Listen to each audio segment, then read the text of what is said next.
Alors après, quel type de hadith on les prend comme argument dans la croyance, quel type de hadith on les prend comme argument dans le fiqh, c'est un autre sujet. Et ça, le mujtahid le sait. Et si quelqu'un il veut déduire tout seul de sa tête des jugements du Coran et du hadith, c'est obligatoire qu'il maîtrise ces sciences-là. Et la plupart des gens ne les maîtrisent pas. Et ce n'est pas que les seules conditions. Le mujtahid, il mémorise les 500 ayats qui parlent des jugements, les 500 hadiths qui parlent des jugements. Il mémorise tous les sujets sur lesquels il y a unanimité, tous les sujets sur lesquels il y a divergence. Il sait qu'est-ce qu'ils ont dit d'autres mujtahid pour ne pas contredire les unanimités, etc. Il connaît la biographie de chaque personne qui rapporte les hadiths. Il mémorise la plupart des hadiths, les hadiths des jugements, et il mémorise toutes les ayats des jugements, de sorte qu'il sait que sa parole ne va pas contredire un hadith, que sa parole ne va pas contredire une ayah, quand tu vas dire ça c'est permis ou interdit, etc. Et il connaît tous les textes explicites, de sorte qu'il ne va pas faire un ijtihad concernant un sujet dans lequel le jugement est déjà révélé. Parce que l'ijtihad, l'effort de recherche, ne se fait pas dans des sujets sur lesquels le texte est déjà révélé. C'est clair, mon tout le monde? Tu ne vas pas faire un effort de recherche pour savoir ce que c'est permis ou pas, alors que Dieu a révélé que c'est permis, par exemple. Et ça, c'est une règle, retenez là. Les savants disent إِذَا جَاءَ الْخَبَرْ إِرْتَفَعَ النَّظَرْ. Si le texte est parvenu, il n'y a pas de recherche à faire, il n'y a pas d'ijtihad à faire. C'est clair? L'ijtihad ma'an nas. Il n'y a pas d'ijtihad avec le texte. Si le texte est explicite sur un jugement, tu ne vas pas aller chercher midi à 14h, le jugement a déjà été révélé. C'est clair, mon tout le monde? Là, on a fait 2 lignes dans le chapitre 1.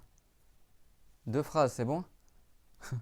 Non, c'est juste, des fois, ce que je vous donne, c'est même pas votre niveau, ni le mien, des fois. C'est bon? Mais des fois, je vous le donne juste pour que nous, notre esprit, il s'allume pour dire, purée, c'est clair qu'on n'est pas des savants. Purée, comment moi je vais oser tout seul, je vais lire en français Bukhari, Muslim, et je crois que je vais apprendre la religion comme ça. Purée, moi je pensais que j'étais un érudit dans la religion, je me rends compte que je suis claqué au sol. Moi je suis claqué au sol, hein, je vous le dis. Je suis claqué, je suis claqué. C'est bon? Mais l'avantage que j'ai, c'est que je sais que je suis claqué au sol. Parce que moi j'ai rencontré déjà des savants, et ces livres-là, j'ai pris avec des gens qui ont plus de science que moi, et je sais leur niveau dans le fiqh, donc je sais mon état. Et je pleure mon état. C'est clair? Donc l'avantage que j'ai, c'est que moi je suis au courant de mon état. C'est clair, mon tout le monde? Donc quelle personne, parce que Muawiyah, par exemple, ils vont dire oui, Muawiyah c'était un mujtahid, alors pourquoi vous dites qu'il n'a pas fait un ijtihad contre Imam Ali? Muawiyah c'est un mujtahid, oui. Muawiyah il n'est pas débile. Le compagnon du prophète Muawiyah.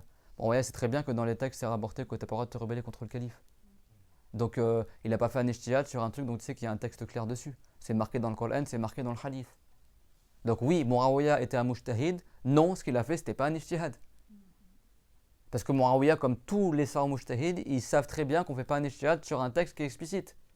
وَإِن طَائِفَتَانِ مِنَ الْمُؤْمِنِينَ اقْتَتَلُوا مِنَ الْمُؤْمِنِينَ اقْتَتَلُوا فَأَصْلِحُوا بَيْنَهُمَا. Si 2 groupes parmi les croyants s'entretuent, alors réconciliez-les. C'est bon?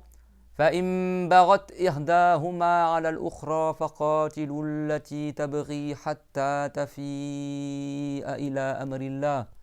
Et s'il y a un des 2 groupes qui est injuste envers l'autre, et c'est tabri, donc injuste, il y en a qui vont dire non mais Al-Bariya ça veut dire eux ils voulaient le califat, donc ils n'étaient pas injustes. Ici Al-Bariya ça ne veut pas dire le groupe des injustes, c'est le groupe de ceux qui réclamaient le califat. Le prophète, qu'est-ce qu'il a dit dans le Bukhari? Wayha Ammarin, malheur à Ammar, il sera tué par le groupe des injustes, par le groupe qu'Al-Bariya. Certains savants se sont trompés, ils ont dit non, ici Al-Bariya, ça ne veut pas dire les injustes, c'est-à-dire ceux qui veulent. Oui, mais attends, le prophète a dit quoi après? Yadruhum ila al-jannah wa yadrunahu ila an-nar. Que Ammar il les appelle au paradis et eux ils les appellent à l'enfer. Bah, excuse-moi, quelqu'un qui t'appelle à l'enfer, il est injuste. Donc ça prouve bien que le prophète, quand il a dit Al-Bariya, il vise le groupe des injustes. Et d'ailleurs, Muawiyah lui-même n'a pas falsifié les textes. Quand Ali il lui a rappelé ce hadith-là, qu'est-ce qu'il a dit Muawiyah? Quand on lui a rappelé ce hadith-là, que le prophète l'a dit que Ammar il sera combattu par le groupe, il sera tué par le groupe des injustes. Qu'est-ce qu'il a dit Muawiyah? C'est très bien que le hadith existe. Il a dit le groupe des injustes, c'est le groupe de Rali, parce que c'est lui qui a fait sortir Ammar à la bataille. Donc c'est à cause de Rali que c'est Rali qui est parti, il a dû partir en guerre parce qu'eux ils combattaient l'imam Rali. Donc il a fait l'armée à la bataille de Siffin. Ammar a été tué dans cette bataille. Il était dans quelle armée Ammar? Dans l'armée de l'imam Rali. Donc c'est qui a été la cause entre guillemets que Ammar est mort selon Muawiyah? C'est l'imam Rali parce que c'est lui qui l'avait sorti sur la bataille. Donc c'est comme ça, il connaît le hadith mais il a essayé de contourner. Et donc là ils ont dit dans ce cas-là, alors selon toi, le prophète c'est lui qui a tué Hamza? Parce que c'est le prophète qui a fait sortir Hamza à la bataille de Uhud. Et dans la bataille de Uhud, il est mort, Hamza. Donc selon toi, le prophète, il est injuste parce qu'il a fait sortir Hamza. Et là, il n'a rien su répondre, Muawiyah, parce que c'est très bien, Muawiyah, la vérité. C'est très très bien. Et l'imam Ali, dans le Bukhari, c'est rapporté, il a dit là où, il dit Wallahi ma qataltu Uthman wa ma amaltu bi qatlihi. Wallahi law araftu man qatalahu la halaftu anda law araftu annahum yuriduna يعني من قتل عثمان لحلفت عند المقام أني ما قتلته أنا مقام إبراهيم ولكنهم كذبوا إنما يريدون الملك.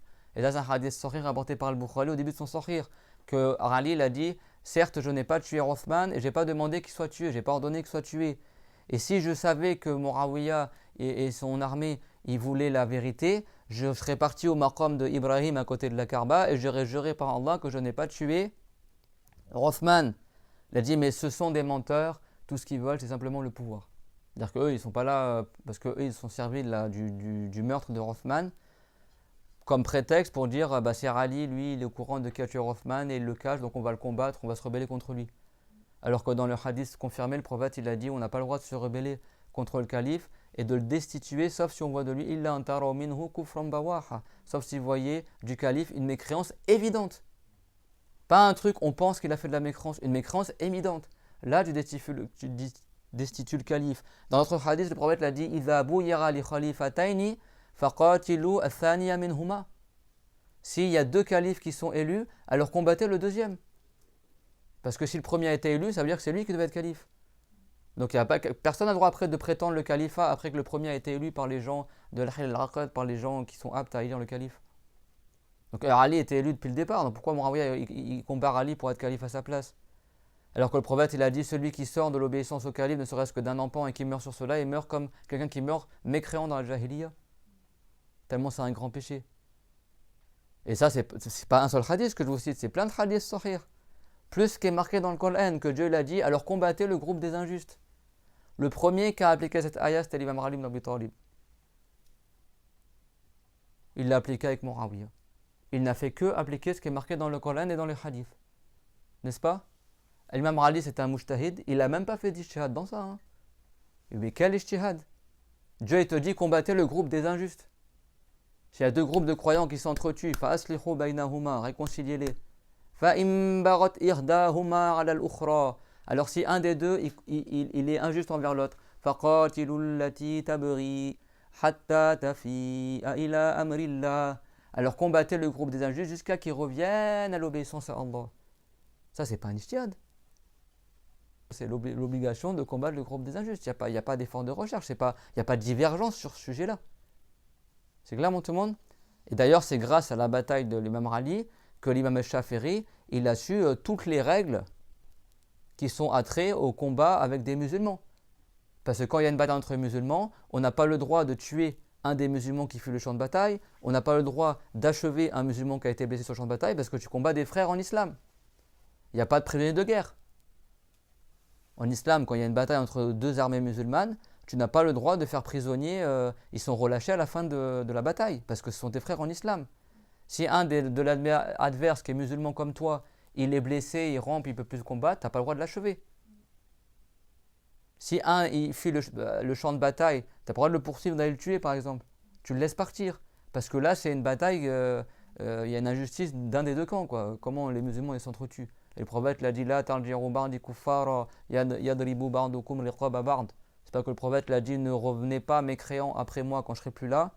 Chacun il va taper sur la nuque de l'autre, il va couper la tête à l'autre. C'est-à-dire que ne redevenez pas comme des gens qui ressemblent à des mécréants une fois que je serai plus là et vous allez vous battre entre vous. Il a dit ça avant de mourir, le prophète, mais n'est-ce pas que dans le hadith sahih, le prophète l'a dit et j'ai invoqué Allah pour qu'il fasse qu'il n'y ait pas de guerre entre les musulmans et Dieu me l'a refusé. Donc à partir de la mort de Rothman, c'est là où il y a eu après plein de discordes avec les musulmans, etc. C'est que là, on te montre ça. Muawiyah, vous croyez qu'il ne connaît pas le Coran? Quand tu es mujtahid, tu sais, c'est parmi les jugements. Si Dieu il a ordonné l'ordre de faire telle ou telle chose, c'est que c'est parmi les ayats des jugements. Et parmi les conditions du mujtahid, c'est que tu connaisses les ayats qui parlent des jugements, qu'est-ce qui est obligatoire, qu'est-ce qui est interdit, n'est-ce pas? Après que Muawiyah ne connaît pas les hadiths du prophète où il a dit malheur à Ammar, il sera tué par le groupe des injustes. Muawiyah, il savait tout ça. L'imam Ali, il n'a pas fait un ijtihad quand il a combattu Muawiyah, il a simplement appliqué le Coran. C'est pas un ijtihad, il a appliqué le texte explicite sur lequel il n'y a rien à dire. L'ijtihad, c'est quand le texte n'est pas explicite et tu cherches le jugement, est-ce que c'est permis ou pas, parce que c'est pas révélé dans le Coran, dans le hadith, que c'est permis ou que c'est obligatoire. Mais là, Dieu a dit faqatilou, alors combattez le groupe des injustes. L'ordre, il est écrit. C'est clair. Avant, ils n'avaient pas eu besoin d'appliquer parce qu'il n'y avait pas eu ce cas de figure. Il s'est passé en premier à l'époque de l'imam Ali, donc il a appliqué tout simplement le Coran. Et Muawiyah, en combattant l'imam Ali, il n'a pas appliqué le Coran. Et il savait très bien que c'était marqué dans le Coran. Il savait très bien qu'il y avait des hadiths. C'est clairement tout le monde. Mais tellement il avait l'amour du pouvoir qu'il a désobéi à Allah et il a causé la mort de 20 000 musulmans. Parmi eux, le grand saint des compagnons, Ammar. Parmi eux, Ouais al-Qarani, qui est le meilleur des tabirin, que le prophète l'a dit, Khairut tabirin, Ouais min Qaran, Murat wa min Qaran, que le meilleur des saints parmi ceux qui viendront après les compagnons, de tous les gens qui viendront après les compagnons, meilleur que Ahmad al-Rifari, meilleur que Abdul Qadir al-Jilani, le meilleur des tabirin, c'est un homme qu'on appelle Ouais, qui est de la tribu de Murad et de Qaran au Yémen, qui est venu à Médine à l'époque de Omar al-Khattab. Que le prophète l'a dit, s'il vient à vous, demandez à lui qui vous demande le pardon à Allah. T'imagines? Le prophète a dit à ses compagnons, si vous le rencontrez, demandez qu'il invoque pour vous. Elle n'est pas meilleure que les compagnons, mais c'est le meilleur des gens qui sont venus après les compagnons. Ouais al-Qarani, il a été tué par qui? Par l'armée de Muawiyah, dans la bataille de Siffin. Enfin, c'était quand même, voilà quoi. C'est bon. Donc, il y en a certains qui en Syrie ou autre, parce que Muawiyah c'était le gouverneur de Syrie, il a été mis en place à l'époque de Omar. Hein, c'était un compagnon qui avait des qualités de chef, de gouverneur, etc. Mais voilà, c'est lui qui a envoyé Omar ibn Nafir conquérir le Maghreb. C'est quelqu'un qui a combattu les Romains. C'était quelqu'un qui a fait beaucoup de batailles, qui a gagné des batailles, qui a gouverné en Syrie. Il a fait des choses pour l'islam. Et c'est un compagnon du prophète. Il a rapporté des hadiths. On rapporte de lui des hadiths. Le hadith, qui a 73 groupes qui vont se diviser à la communauté, on le rapporte, parmi une des versions, on le rapporte de Muawiyah. On prend de lui le hadith parce que les compagnons, même s'ils sont grands pécheurs, ils ne mentent pas sur le prophète, ils sont dignes de confiance dans la science du hadith.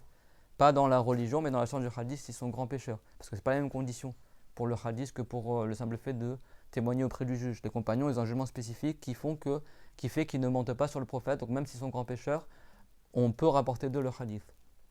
C'est pour ça que quand vous prenez la science du hadith, quand le hadith est les mursal et qu'il manque un maillon dans la chaîne du hadith, si le maillon manquant, écoutez bien, c'est un compagnon, ça ne nuit en rien à la vérité du hadith. Parce qu'un compagnon ne mentira jamais sur le prophète, même s'il est inconnu et même s'il est grand pécheur. Même s'il est inconnu. Si c'est certifié que c'est un compagnon, c'est comme si c'était un maillon fort dans la chaîne de transmission du hadith. C'est clair, tout le monde? On ne va pas faire toutes les sciences dans un seul cours. Mais il y a des savants, même des savants connus, qui se sont trompés sur Muawiyah. Ils ont voulu le défendre, ils ont dit il a fait un ijtihad, tout ça.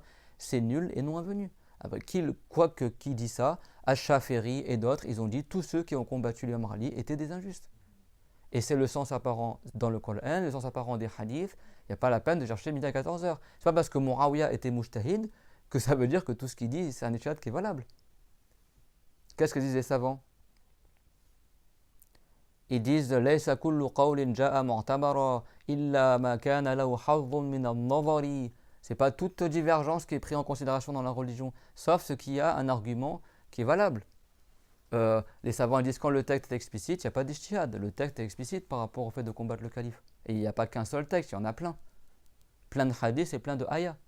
C'est ça que Dieu l'a dit dans le sens ati'u Allah wa ati'u Rasul wa ulil amri minkum. Obéissez à Allah et à son messager et à ceux qui ont l'autorité sur vous. Muawiyah, en combattant le calife, il n'obéit pas au calife, donc il n'a pas appliqué le Coran. Enfin, les textes sont explicites. Et Muawiyah, vous croyez qu'il ne mémorise pas ce qui est marqué dans le Coran, il ne connaît pas les Coran, comment les mujtahid alors? Muawiyah, à son époque, il faisait la prière du witr, une raka'a après le Risha. On sait, on fait d'abord chafar de raka'a, ou 4 ou 6, ou ce que tu veux, et tu termines par une. Muawiyah faisait le Risha et après une seule raka'a. Et quelqu'un allait voir le petit-fils du prophète Al-Hassan, il lui a dit oui, Muawiyah il fait comme ça. Qu'est-ce qu'il a dit Al-Hassan? Il a dit Da'hu innahu faqih. Il a dit laisse-le car c'est un faqih. Et faqih dans le passé, ça désignait le savant mujtahid. C'est-à-dire laisse-le, il est mujtahid, c'est son ijtihad. Lui dans son école de jurisprudence à Muawiyah, il a trouvé que le witr, le prophète l'a dit, raqatun min al-layl, c'est une raka de la nuit. Chez les Hanafites, c'est 3 rakas obligatoires. Pour eux, c'est obligatoire de faire le witr après l'Aisha. Et pour eux, tu ne fais pas une raka, tu fais 3 rakas rassemblés comme le Maghrib. Alors que chez les Chafirites, tu peux faire comme le Maghreb, en 3 rakas avec un seul salam, ou diviser et faire 2 comme tu veux, et après terminer par une seule raka, tu fais le takbir, une raka, et après tu passes le salam. Chez les Hanafites, c'est pas valable. Chez les Hanafites, c'est forcément 3 rakas comme le Maghreb, c'est-à-dire 3 rakas avec un seul salam. Et pour eux, si tu as fait le Risha et tu n'as pas d'excuse et tu n'as pas fait le witr, tu tombes dans le haram. C'est pas une prière obligatoire au même titre que les 5 prières obligatoires, mais pour eux, c'est quelque chose que tu n'as pas le droit de délaisser sans excuse. C'est bon? Et bon, l'avis des Hanafites, il contredit certains hadiths, mais après, voilà, c'est pas tous les savants sont unanimes sur les hadiths, etc. Nous, dans l'école de Shafiri, le prophète, il a dit que le witr, c'est une raka de la nuit, donc c'est une raka le witr, mais on l'a fait précéder par 2 raka, ou 4, ou 6, ou combien que tu veux, mais à la fin, tu fais une raka pour le witr, et le prophète l'a dit, la witrani fi layla. Il n'y a pas 2 witr dans une seule nuit. C'est-à-dire que si tu as fait le witr, après, tu peux faire des prières sunnah après si tu as envie, mais tu ne refais pas ton witr. C'est clair, mon tout le monde? Bah, Muawiyah, lui, dans son école, c'était ni comme les Hanafites, ni comme les Shafirites. Lui, il faisait le Harisha et une raka du witr. Il a cru que Muawiyah faisait des trucs bizarres et allait voir le grand savant Mujtahid, le grand saint El-Hassan, qui est le fils d'Imam Ali ibn Abi Talib. Et El-Hassan, malgré le fait que El-Hassan savait très bien que Muawiyah il a fait ce qu'il a fait comme grand péché, il a dit laisse Muawiyah tranquille, certes c'est un Mujtahid. Il est faqih, c'est-à-dire c'est son effort de recherche. Et les savants du Usul al-Fiqh, ils disent si le savant Mujtahid est grand pécheur, on n'a pas le droit d'appliquer son école. Par quelqu'un rentre ça dans le fiqh muqarran, je prends l'avis de Muawiyah. Mais parce que le mujtahid, pour qu'il soit mujtahid, il faut qu'il soit digne de confiance. Donc à la base, il n'est pas grand pécheur. Mais c'est possible qu'après être devenu mujtahid, il devient grand pécheur. Ça ne va pas enlever son statut de mujtahid, de la chance qu'il a. C'est que Muawiyah était mujtahid. Mais si un savant mujtahid est grand pécheur, on n'a pas le droit d'appliquer son école. Parce qu'il n'est pas digne de confiance pour transmettre la religion. Sauf pour le hadith, parce que le hadith, les compagnons ont un statut particulier, et tous les compagnons du prophète sont rodul al-riwaya. Même si ce ne sont pas tous rodul al-shahada. Ils sont tous dignes de confiance pour rapporter le hadith du prophète, les compagnons du prophète. Ça, donc, Muawiyah, il a ce jugement-là. Mais si un autre qu'un compagnon du prophète, il est mujtahid, on ne prend pas de lui le hadith déjà, et on ne prend pas de lui son effort de recherche. Donc le mujtahid qui est grand pécheur, il n'y a que lui qui peut appliquer son école. Il applique son école, parce que c'est un devoir qu'il applique son école, parce qu'il est mujtahid, mais il n'enseigne pas et on ne prend pas de lui ses avis. C'est clair? Donc c'est pas parce que Muawiyah était mujtahid que ça veut dire qu'il avait le droit de combattre l'imam Ali. Ça n'a rien à voir. C'est clair, mon tout le monde? Ça n'a rien à voir. Il y a des gens, je ne sais pas, ils sont perturbés sur ce sujet-là. Moi, personnellement, ça ne change rien à ma vie. Muawiyah, il y a des savants qui ont cru qu'il a fait le repentir, que Dieu lui fasse miséricorde. S'il a fait le repentir, tant mieux. S'il n'a pas fait le repentir, il a fait des choses graves. Voilà. Et tous les compagnons du prophète n'étaient pas tous des saints. C'est clair? Mais les savants ont clarifié cela parce qu'il y a des textes qui sont rapportés sur Muawiyah. Tu ne vas pas falsifier la religion parce que tu aimes Muawiyah. Pas parce que tu es syrien, tu vas dire Muawiyah c'était un saint, c'était un mujtahid, tout ce qu'il a fait c'était juste, alors que les textes prouvent qu'il était grand pécheur à combattre l'imam Ali. Donc pour rétablir la vérité, notre cher, tout comme aussi l'imam al-Shafiri, tout comme d'autres grands imams du Salaf et autres, ils ont dit tous ceux qui ont combattu l'imam Ali étaient des injustes. C'est clair? Et d'ailleurs, il y avait Talha et Zubair qui étaient 2 compagnons aussi, qui étaient dans l'armée de Muawiyah, qui après ils ont quitté le champ de bataille et qui ont fait le repentir avant de mourir, mais ils étaient tombés dans le grand péché. Après ils se sont repentis. Et pourquoi ils se sont repentis? C'était pas haram. Pourquoi? C'est confirmé que Zubair et Talha, avant de mourir, ils se sont repentis et ils ont prêté allégeance à l'imam Ali. Si Muawiyah il a fait un échat qui était valable, soi-disant il avait le droit de combattre l'imam Ali, pourquoi ils ont fait le repentir Talha et Zubair alors que c'était 2 grands saints? Et qu'après, il y a même au point qu'il y a des gens sur les voir l'imam Ali, ils ont dit est-ce que tu penses que nous on croit que tu es sur la vérité alors que dans l'armée contre toi il y a Talha et Zubair? Ils ont dit ça à l'imam Ali. Genre, comment toi tu prétends sur la vérité alors que dans l'armée contre toi, là en ce moment, il y a le grand compagnon de Talha et Zubair qui sont dans l'armée de Muawiyah. Mais c'était avant que la bataille commence. Ils n'ont pas combattu l'imam Ali. Mais ils se sont postés pour quelque chose, une erreur qu'ils ont faite. Ils ont peut-être cru qu'il y avait eu quelque chose qui s'est passé avec l'imam Ali, je ne sais pas. Allahu a'lam, c'est clairement tout le monde. Qu'est-ce qu'il a répondu l'imam Ali? Rahimahullah wa karamallah wajhahu. Il a dit Laysa al-haqqu yurafu bir-rijal, innama ar-rijalu yurafuna bil-haqq. Il a dit la vérité, on ne le connaît pas par les gens. C'est par la vérité qu'on reconnaît les gens. Ça veut dire quoi? C'est pas parce que Talha et Zubair sont dans l'armée en face de moi que ça veut dire que cette armée-là est sur la vérité. Mais si toi tu as la vérité et tu connais une voie de l'islam, et ben tu sais après qui est sur la vérité et qui est dans le faux. Donc c'est pas par les gens qu'on connaît la vérité, c'est par la vérité que tu reconnais les gens. plutôt j'ai dit de meilleure manière en français, c'est pas par les gens que tu reconnais où est la vérité, c'est par la vérité que tu reconnais c'est qui les gens. C'est clair, tout le monde? C'est pas parce que tu vois ton cher, je sais pas moi, frapper quelqu'un que ça veut dire que forcément celui qui est frappé, c'est lui qui est dans l'erreur. C'est bon? Si tu as appris la religion, tu regardes s'il l'a frappé injustement, bah tu dis même si c'est mon cher, il est dans le faux. Parce que comme je connais la vérité, je reconnais qui parmi les gens est sur le vrai et sur le faux. C'est pas parmi les... Vous compris ce que ça veut dire quoi par le marali? C'est pas parce que quelqu'un que tu aimes bien ou un grand saint il est dans une situation qui est haram que ça veut dire que cette situation elle est halal parce que le saint il l'a fait. Bien sûr, on ne parle pas des prophètes, bien sûr. Ici, quand il dit les gens, il ne vise pas les prophètes, l'imam Ali. Il parle pas parce que Talha et Zubair sont dans l'armée de Muawiyah que Muawiyah a raison. C'est ça que ça veut dire. Mais par la vérité, tu sais qui est dans le vrai et qui est dans le faux. L'imam Ali n'a fait que appliquer le Coran. C'est clair, tout le monde? C'est comme ça qu'on a su. C'est pas parce que l'imam Ali était l'imam Ali qu'il était vrai, ça en armée. Pourquoi on a su qu'il était vrai? Parce que si tu connais la vérité, tu sais que Dieu dans le Coran a ordonné de combattre le groupe des injustes et c'est ce qu'il a fait l'imam Ali. Et ce n'était pas un ijtihad ni de la part de l'imam Ali, ni de la part de Muawiyah. C'était une application du texte. C'est clair, tout le monde? Si Dieu te dit wa aqimus salah, faites la prière, on va dire que tu as fait un ijtihad? Bah non, j'applique le Coran, je fais la prière. Si quelqu'un ne veut pas faire la prière, tu vas pas dire ah bah lui c'est son ijtihad, lui c'est son avis, on ne fait pas la prière chez lui. Bah non, le texte il est là. C'est clair, tout le monde, c'est quoi l'ijtihad? Tout ce qu'on apprend dans le fiqh à la base, le fiqh, pourquoi il y a des divergences, tout ça? Parce que ce sont des jugements qui sont reçus par l'ijtihad. C'est clair, tout le monde? Et sachez que le prophète, il avait prédit à l'imam Ali qu'il allait être combattu par des injustes, par 3 batailles, tout ça. Et c'est le prophète lui-même, comme il a su par la révélation que l'imam Ali allait être combattu par des musulmans, le prophète lui-même, il a expliqué à l'imam Ali, eh ben, sache que si un jour des musulmans te combattent, alors sache qu'il y a des règles à savoir, bon, je vais trop formuler en français, il y a des règles à savoir. Si un des musulmans, il quitte le champ de bataille, on ne le poursuit pas. Si un musulman, dans une des 2 armées, il est blessé au sol et il n'est plus capable de combattre, on n'a pas le droit de l'achever. Et on ne fait pas prisonnier les musulmans dans la bataille, c'est-à-dire que ceux qui sont faits prisonniers pour pas qu'ils combattent, à la fin de la bataille, ils sont relâchés, etc. Comment l'imam Ali a su tous ces jugements-là? Par la révélation? Non, ça s'est passé après la mort du prophète. Parce que le prophète, durant son vivant, il avait annoncé à l'imam Ali qu'il allait subir plus tard des nuisances de la part des gens, et il lui a enseigné à ce moment-là quoi faire si jamais des musulmans partent en guerre contre lui. Je veux dire, c'est quand même un peu fort de café de dire que Muawiyah a fait un ijtihad alors qu'on a tous ces textes-là, quoi. C'est clairement tout le monde. Mais des gens, comme on dit mutarassib, des gens qui parce qu'ils sont syriens ou parce que, je sais pas moi, ils glorifient Muawiyah ou parce qu'ils sont de Banu Umayya, etc., eh ben, ils veulent à tout prix défendre Muawiyah et prouver que Muawiyah était juste dans ce qu'il a fait. Et que même si, on sait qu'il s'est trompé, mais c'est un ijtihad. Il n'y a pas d'ijtihad avec le texte. Et ça se termine là le débat. Moi, je ne connais pas Muawiyah, donc je ne vais pas dire j'aime Muawiyah ou j'aime pas Muawiyah. Ce n'est pas ma vie en fait. Je vous donne juste un jugement religieux. C'est clairement tout le monde? Donc il y a des gens, il faut qu'ils se calment sur ce sujet-là. Je ne sais pas pourquoi il y a des gens qui bug sur ce sujet-là en fait. C'est aussi simple que ça, Yani. Il n'y a pas d'ijtihad avec le texte. Et Muawiyah, il a contredit le texte et l'imam Ali, il a appliqué le texte. Et t'es pas plus savant que Shafiri Mohammed ibn Idris, le Moudjahid du 2e siècle de l'Hégire, rahimahullah, l'imam Malik, qui a dit que tous ceux qui ont combattu l'imam Ali étaient des injustes.